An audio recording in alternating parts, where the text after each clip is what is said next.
Hi guys, welcome to my channel. My name is Bianca, and on today's video I'll be sharing with you guys 5 signs that you're dealing with a toxic family member or a bully. Toxic behavior is not always loud, easy to spot or obvious. Sometimes it's you feeling like something doesn't feel right, something feels off, but you can't really put your finger on it. You don't have the language for it. You can't really name what's happening to you. And if this is where you are right now, this video is for you.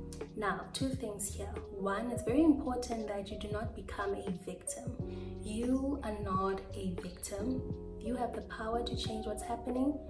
Although you cannot change other people's behaviors and everything, but you can change how you respond and how you handle situations. So it's also very important to educate yourself on this topic so that when you come across this type of behaviors, you're able to call them by name and better protect yourself, right? Secondly, do have compassion for the people that are doing these things to you, because sometimes that bully, that toxic family member is just a product of a dysfunctional family dynamic. And I'm not saying that they should not be held accountable for their actions or the things that they do to you, but do have compassion and let it, teach you that when you do not address your pain, your wounds, the trauma, you risk becoming the very people that now make your life difficult. All right, let's get into the signs. Sign number 1. When you're dealing with a toxic family member or a bully, they will enjoy embarrassing you. They will bring up stuff from the past, things that you've communicated previously to them that make you feel uncomfortable. They will continue doing those things because they enjoy the attention they get from humiliating you. And this is not a mistake. They're doing it on purpose because they enjoy seeing you down. It is a strategy to pull you down, to lower your self-esteem, and to just make you feel bad. And sometimes they bring up things that you used to do, things that you no longer do, things that you've repented from, but it's something that they keep, mentioning over and over again because they know how much it hurts you, because they know how much shame that brings to you, and because they don't really care about how it makes you feel. In fact, they get pleasure from it. It's something that they will continue doing, right? And if they keep doing this, if you are in a group setting and this is happening, remove yourself immediately. And I'm not saying dramatically, but peacefully. Do not internalize it. See it for what it is. Take it as information and protect your peace. All right? Sign number 2. When you're dealing with a toxic family member or just a bully, they will enjoy making you the subject of mockery. They will mock your ambition, your career, your drive, your looks, basically everything that makes you unique, that makes you you, and they will twist it and make it seem like a bad thing. They'll be doing a lot of inside jokes, and it's not the type of jokes where we all laughing, it's pure sarcasm. No, these are insults. These are offensive things that are being said to you disguised as jokes. And when you realize this pattern, when you realize these things happening to you consistently, when you realize that you're being a target each and every time you come together or you're around these people, they always want to be doing these things. Do not internalize what they're doing and what they're saying, because when you internalize what they say to you or the jokes that they're making that are making you feel a certain way, the type of jokes where they're not laughing with you but rather at you, and you internalize the things that are being said, you will start showing up from those beliefs, and those beliefs are not gonna help you. That's how you'll start feeling low. You'll start losing yourself because you are operating from beliefs that are not even yours, that not even align to who you are, with your purpose and so forth. So when you see that happening, remove yourself from that situation, limit access, and above all, do not internalize it. Just take it as data. All right, they're showing you how they feel, and that's okay. If that's how they feel, that's okay, but you have the choice, you have the free will to remove yourself from that kind of atmosphere, right? Sign number 3. People that are toxic don't like people that have boundaries. So if you have boundaries, or if you set a boundary, they will not respect that boundary. Your no, it will be taken as some form of personal attack. It will be used against you. You'll be called selfish. You'll be called unsupportive because of that boundary. And this can look like you telling them that you won't be able to join or participate in the event that they're planning because you don't have the time due to work commitments, or you just simply don't have the financial capacity to join them. And they'll call you selfish. They won't even try to understand or help you or meet you halfway. They will feel entitled to your presence, to your money, to the resources, to what they want. Because the thing about boundaries is that if it starts affecting them in a way that they're not able to take what they want from you, where they're not able to benefit what they'd like to benefit from you, they will be offended. They're not going to take it light. They don't like that. They don't want to stop benefiting from you. And the moment you start saying no, they will see you as a problem. You are a problem. You're very sensitive, hyper aware, all these negative things. They'll try to gaslight you into thinking that that boundary is unnecessary, it shouldn't be there, and they'll be consistently stepping on it until they make you completely forget about it and start, allowing things to go back to the way they used to. So if this is where you are right now, continue setting those boundaries. Be firm on them. Do not allow that pressure to make you backslide, to make you feel like maybe it's not necessary, because if it wasn't necessary, you wouldn't even have that boundary to begin with. So keep your boundaries, keep your distance, and keep saying no. Always make sure that whenever you're doing something, it's from a good place, it's from your heart, and it's not you trying to please people, trying to impress people and pouring from an empty cup, because that doesn't work. You will end up resenting those people, and that's not what you want at the end of the day, right? Sign number 4. You are drained every time after talking to them.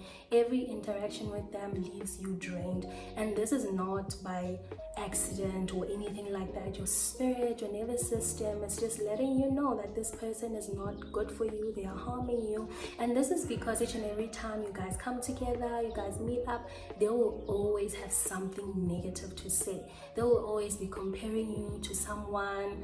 They just have something to say that makes you feel bad at the end of the day. So if you notice this pattern, if you notice they are doing this to you and they're not really taking accountability for anything, whenever they say something or do something offensive, they're like, oh, this is how I am, this is how I talk. You don't have to tolerate it. You don't have to allow it. And above all, you don't have to react and get into like emotional outbursts and crying and calling them out. See that as information, take it as information, and use that information to limit access so that they don't get enough time, so that they don't get that time to destroy your peace. And this is because each and every time you see them, they just have a way of taking a piece of your peace. Right? You're not at ease. You are tense before meeting them because you just know. This is your body letting you know that this person is not good for your mental health, and you don't have to keep tolerating it because they're family. If something is harming your mental health, you need to do something about it. You are not a victim. You are responsible. All right, if you keep on allowing people to treat you how they're treating you, at some point you need to take accountability, because you're also responsible for that. You can't keep allowing people to treat you like that. So if that's what's happening to you, make sure that you're limiting access. Make sure that you're not giving them the access to your mind, to your heart. All right. Sign number 5, and this one is so important. This one is usually when you realize all the signs, the first, the second, the third, the fourth, and you're deciding that, I can no longer take this anymore. I love them, they're my family, but I just need to keep a little bit of distance. Sign number 5 is them playing the victim. They start playing the victim when you distance yourself. Because how dare you remove yourself? You are a little toy. How do you now, stop seeing us, stop spending time with us? So this looks like you saying no to like invitations to hanging out with them, going out for lunch, going out for drinks, because each and every time you guys come together, you will be embarrassed, you will be humiliated, you will be mocked. Basically, you are not going to have a good time, because the whole time people will be making negative jokes about you. You won't be laughing, you will be drained afterwards. And then now that you're realizing the pattern, now that you're realizing that each and every time I hang out with these people, with my family, this is how I feel, and you're now deciding to take that step that, hey, I'm just going to distance myself until they change their behavior. And when they change their behavior, you will know by their fruits. But first, it will require them to be aware of what they're doing. And if this is something that you've communicated previously, that okay, I feel like this and that, whenever we meet, this and that happens, and they take no accountability for it, they call you sensitive, and they continuously do it, and because of that, you decide that, you know what, I'm going to distance myself, I'm going to keep our interactions to a minimum, and then they start gaslighting you for it, because they want you to go back to how things used to be. They want you to still hang out with them regardless. You are not wrong for doing that. So if they start gaslighting you and making you feel like you're just being antisocial, you just think you're better, just take it as information and keep it moving. Do not allow them to gaslight you into spending more time with them again, because the cycle will just keep repeating over and over and over again. Choose your peace. They are your family. You can still love people from a distance.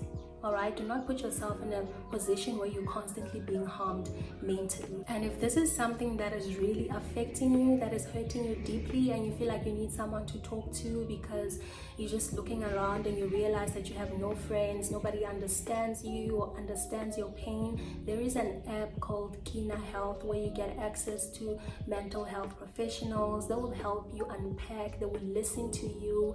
You know, there's therapy there, you get counselors, there's a lot of people that you can choose from. It's just a great opportunity for you to just, you know, speak to someone, a professional person who can help you deal and cope with what's happening to you, right? Consultation is like less than 250 per session.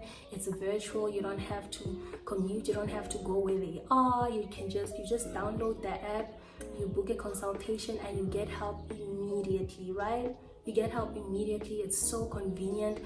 Do download the app, do try it out. It's gonna help you a lot.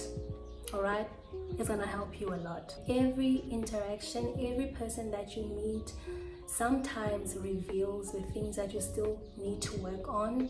Sometimes it's not always about the other person. Sometimes it reveals what you are still struggling with, the wounds that you still need to address. And take it as information, take it as starter, and act on it. Do something about it. Do something to help yourself, all right, to overcome, to learn, to grow. Do not blame other people. Take accountability. Take responsibility.